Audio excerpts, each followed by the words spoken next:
Ang tanong, may bago ka bang angle? May bagong craft? May bagong paglalahad? May bagong bigat? O paulit-ulit na nga yung premise? Yung paulit-ulit aga na ang ating direksyon, paulit-ulit pa ang delivery, paulit-ulit pa ang casting, paulit-ulit ang TV star ng pamblaki.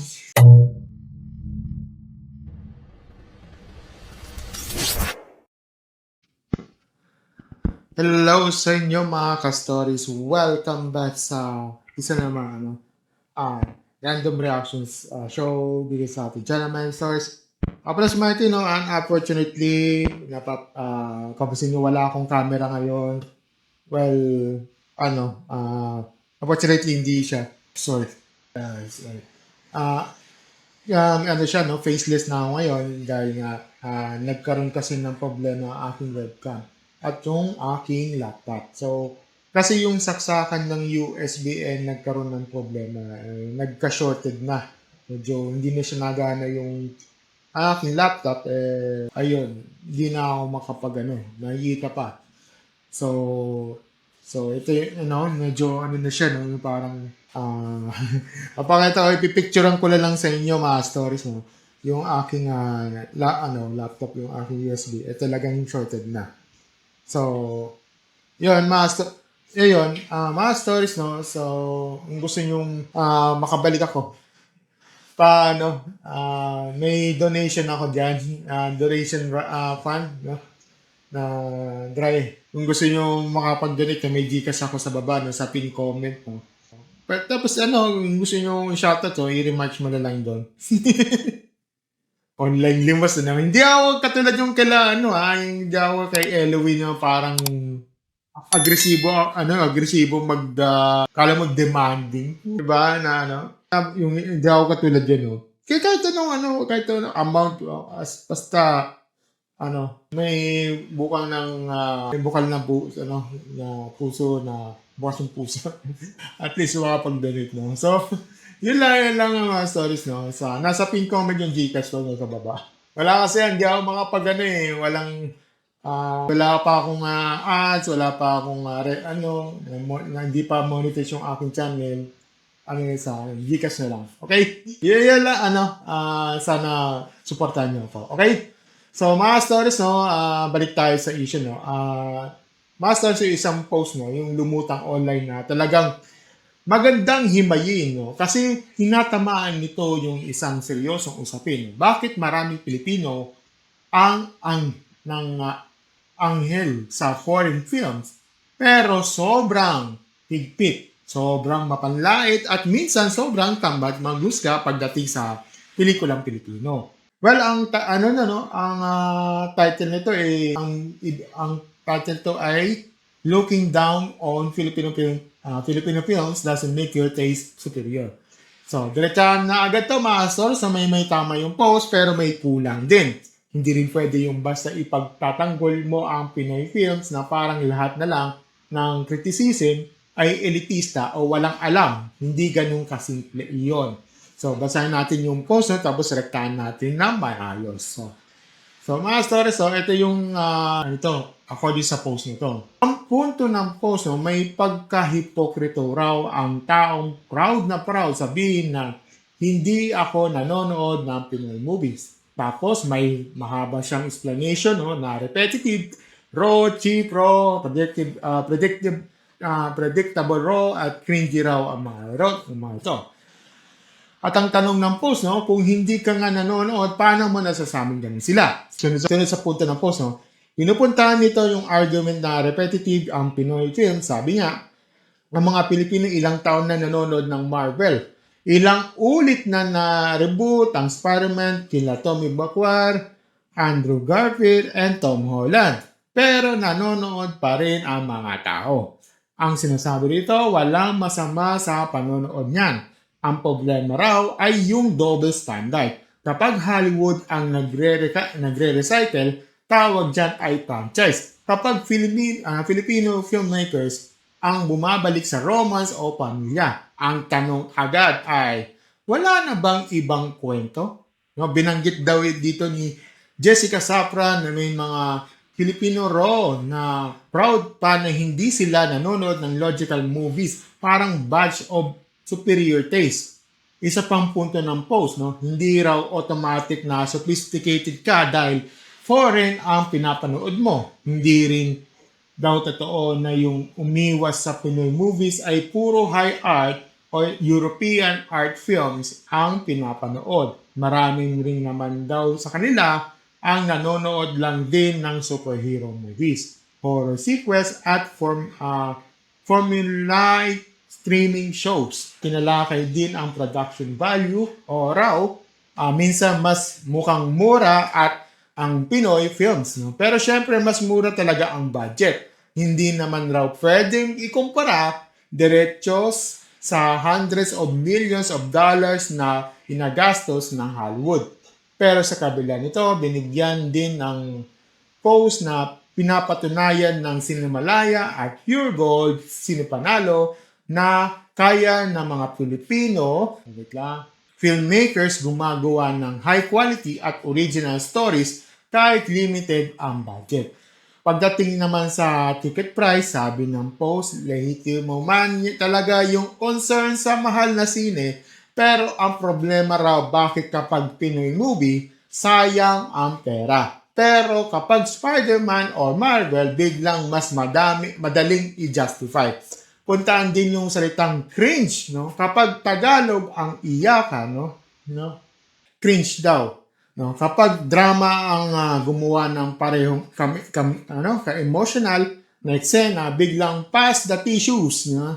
At ito ang pinakamalaking linya ng post. Walang nagsasabing suportahan ang masamang pelikula dahil lang Filipino ito.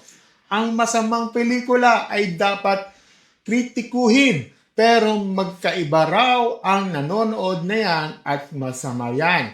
Sama-sama ang mga Pinoy movies kaya hindi ako nanonood. Isa raw ay opinion, ay isa ay prejudice. At sa dulo, ang hamon ng post, no? Filipino filmmakers have heard the demand. Many already are making better films. Maybe audiences should start watching before deciding their errands. Okay mga stories, so diretsa na tayo itong opinion ko dito. Unang-una, tama yung pinaka-basic ng punto ng post. Kapag sinabi mo, hindi ka naman nanonood ng Pinoy movies pero generalize na agad ang hatol mo na pangit yan. Hindi yan matalino, hindi yan matalino. Ito ay katamaran yan. Hindi yan matinong kritisismo. Well, this is a stereotype ang dating sa akin dito. Kasi sa totoo lang, no, hindi mo pwedeng i-hate review ang isang buong industriya na hindi naman talaga pinapanood, no? Parang sinabi mong ayaw mo sa isang restaurant kahit hindi ka pa kumakain doon. Hindi opinion ito. This is a prejudgment yan. Okay? Pero ito yung kailangan natin sabihin.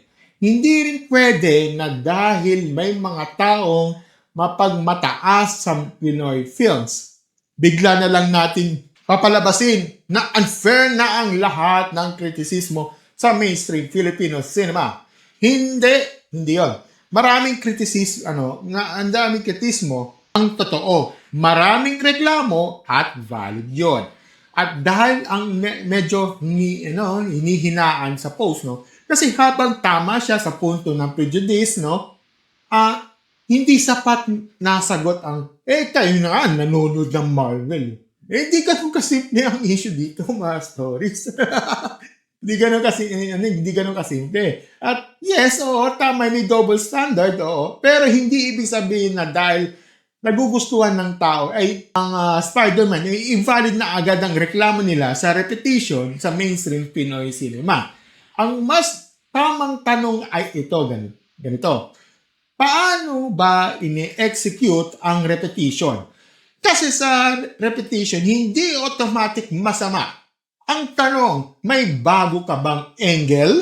May bagong craft? May bagong paglalahad? May bagong bigat? O paulit-ulit na nga yung premise? Yung paulit-ulit aga na ang ating direksyon, paulit-ulit pa ang delivery, paulit-ulit pa ang casting, paulit-ulit ang TV star ng pamlaki. Lahat na lang, paulit-ulit na lang ulit. Yan ang problema sa maraming mainstream Pinoy films. Hindi lang dahil romance ulit o pamilya ulit, ganito. Minsan nga, pati yung love string, recycle, di ba? Kundi dahil madalas pareho na ang formula. Especially ang mga love string na yan. Okay? Pareho pa ang execution na yon ng nakakapagod. Nako. Kahit sa last decade pa 2010, 2020, ganyan ang formula. Nako, nangyayari dyan. At ito ang matagal ko nang sinasabi sa huling nating video dito sa akin. Huling nating video dito sa channel na to. Hindi porket na-enjoy mo ay mahusay na. At hindi rin porket hindi mo trip basura na.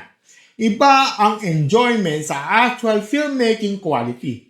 Napag-usapan na natin yan sa mga nakaraan natin yung content tungkol sa mga moviegoers, no ratings, high, bakit may mga pelikulang kumikita kahit di naman ganong gaganda at paggagawa. Malaki talaga ang epekto ng fandom, branding, at familiarity. Di ba? Yung nakita mo yung last video ko, no? yun yung related doon. At dyan papasok, itong issue na to ng Pinoy movies. Marami talaga mainstream producers nang hindi nagsisimula sa kwento, di ba? Nagsisimula sila sa artista, sa love team, sa marketable face, sa alaga. Tapos, hinahanapan pa lang ng kwento pagkatapos. Baliktad talaga yan, di ba? Ang magandang pelikula kwento muna, character muna, tamang actor para sa role. Hindi role yung babaguhin para kesa sa celebrity package, di ba? Kaya tama yung comment ni Sir Ramon na Avila na ang producers natin madalas gumagana ang movie para sa alaga, no? Samantalang may mas matitinong industriya, no? Story first, tapos hanap ng tamang actors. Masakit pero madalas totoo 'yun, okay? So, tama rin yung comment ito ni Sir Vince Lipardo. When Pinoy movies are made around the actor or love team, no, come back to us. Medyo matapang ang comment, no? Pero may laman dahil yan talaga ang isa sa pinakamatagal ng sakit sa mainstream natin. Ngayon, dun naman sa mga sobrang generalized ang pananaw gaya nung comment na kinumpara agad ang Pinoy movies sa Parasite at Train to Busan. Ito yung saktong dyan. Hindi rin fair ang ikumpara mo sa best of Korean cinema sa pinaka-generic na output ng mainstream Pinoy cinema. Kung gaganon ka, ihambing mo rin ang best sa Pilipinas sa best nila. Maynila sa mga kuko ng liwanag, kisap mata, on the job, birdshot, Meron Luna, Cleaners. Marami tayong pelikula may utak, may tapang, may anyo, at may laman. Ang mas matapat na sabihin na ito, ganito. Mas maayos ang sistema ng South Korea sa pagpo-produce, pagpopondo, pang-distribute, at pagmamarket ng pelikula nila. Kaya mas consistent ang output nila. Iyon ang dapat natin pag-aralan. Hindi yung basta na lang natin sasabihin, wala tayong kayang tapatan. Hindi totoo yan, okay? Hindi totoo yan. Yung comment ni Emil Peso sabi, sa totoo lang, no? Yan isa sa pinakamatinding komento sa thread, no? Dahil tama siya. Pwedeng totoo na unfair ang blanket dismissal sa Pinoy films. At the same time, no, pwede rin totoo na may serious, recurring problems talaga ang mainstream Philippine cinema. Hindi mo kailangan gumawa ng bagong stereotype para labanan ang lumang stereotype. At yan ang punto ko rin dito, no? Huwag mong sabihin elitista agad o self-hating agad ang hindi nagugustuhan ng mga Pinoy movies baka talaga nakakita lang siya ng paulit-ulit na kakulangan. Mahinang sulat at saka excessive exposition. Nangyari, na ang mga background music, TV like cinematography at saka predictable endings, di ba?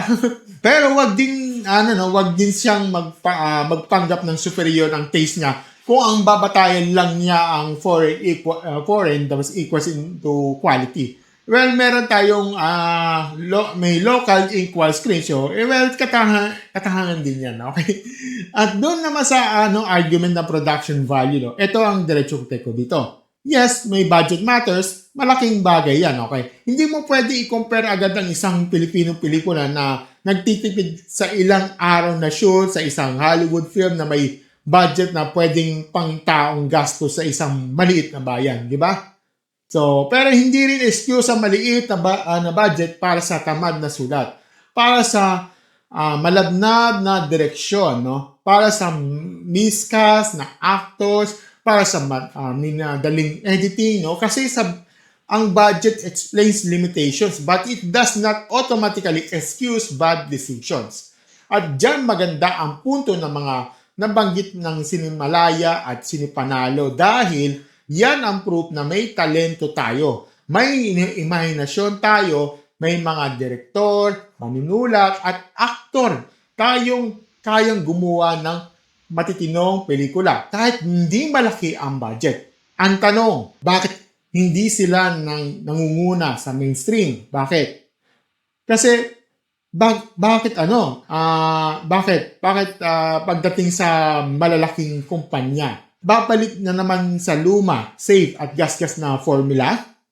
Well, tama din ang comment ni Algina Jackson. Sabi niya, more films in the name of art. Hindi lang para sa madaling commercial return. Bigyan ng mas malaking artistic liberty ang mga artist. Bigyan ng mas maraming pagkakataon ng mga bagong actor at bagong boses. Kasi sa totoo lang, hindi kakulangan ng talento ang problema natin. Kakulangan sa tapang ang problema natin. Kakulangan sa pananampalataya sa bagong ideya. At doon sa comment ni Carl Joseph, no, pinakasimple pero pinakatama. I-judge a movie, not a passport. Yan dapat ang hindi porket Pilipino, susuportahan mo ng pikit mata. Hindi rin porket foreign, akalain maganda na agad. I-judge mo sa pelikula, hindi yung bandila. Okay?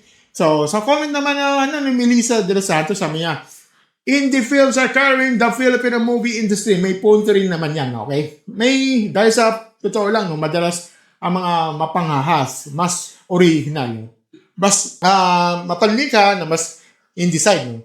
Ang problema lang, masters, hindi sila ang pinakamalakas na distribution, promotion at stream access. Kaya ang karaniwang manonood, ang nakikita lang ay yung pinaka-paulit-ulit na mainstream. Tapos doon na nilahat ang buong industriya. Yan ang maling bagay doon.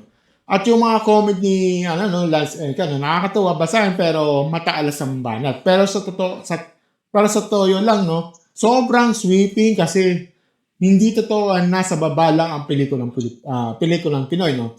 Ang totoo kasi, masters, no, hindi pantay ang pagtingin, hindi pantay ang exposure, hindi pantay ang tiwala, at hindi pantay ang sistema. Maraming magandang Pinoy films na hindi lang talaga maabot sa maraming tao. At dito ko gustong balikan na isa pang naging usapan natin sa mga last videos ng channel na ito. Minsan kasi hindi talaga kalidad ang nananalo.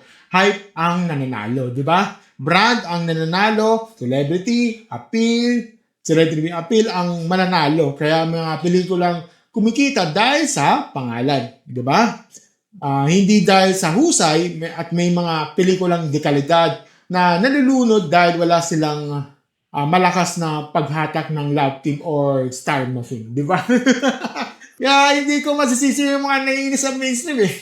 Kaya ang hindi ko lang natanggapin yung mga katamaran na mag-differentiate eh. Huwag mong isama ang buong pelikulang Pilipinas sa kasalanan ng pinakatamad na bagay nito, di ba?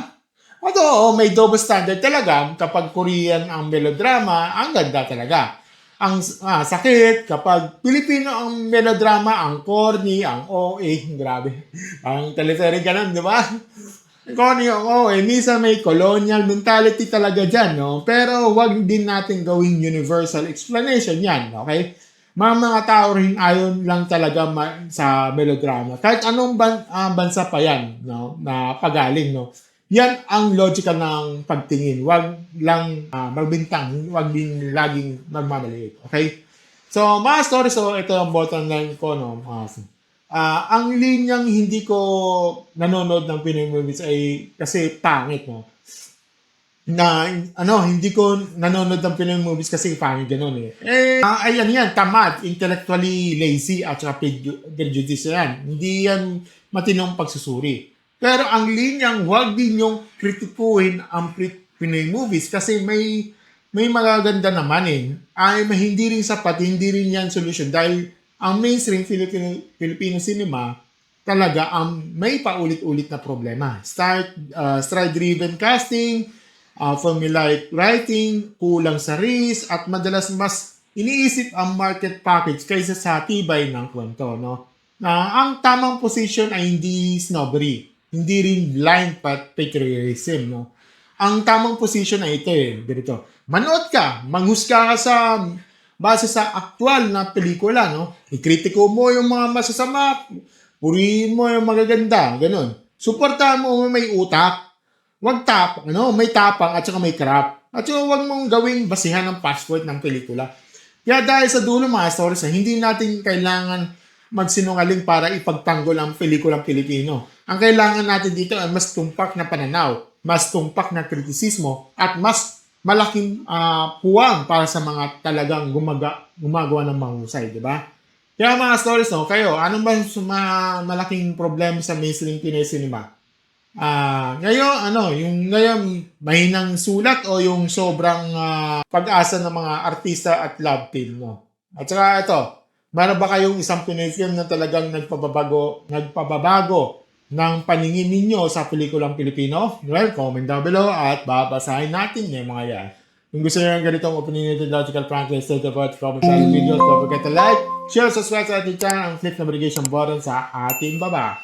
Hindi pa ka stories membership club for as low as 39 pesos naman. Early videos fresh from the rendering video. Meron din tayo 159 naman and 399 pesos ang month. Ito ang mga exclusive videos ko para sa mga ka-stories membership from. As always, ka-stories. Thank you and have a good night with stories. Bye! Supportahan mo ako sa mga stories, supportahan niyo ako sa may Gcash ako sa baba, no, for upgrading ang aking PC, no, para makapabalik tayo sa video. Okay? So, nasa pin comment ko, no, supportahan niyo ako. Okay? Bye!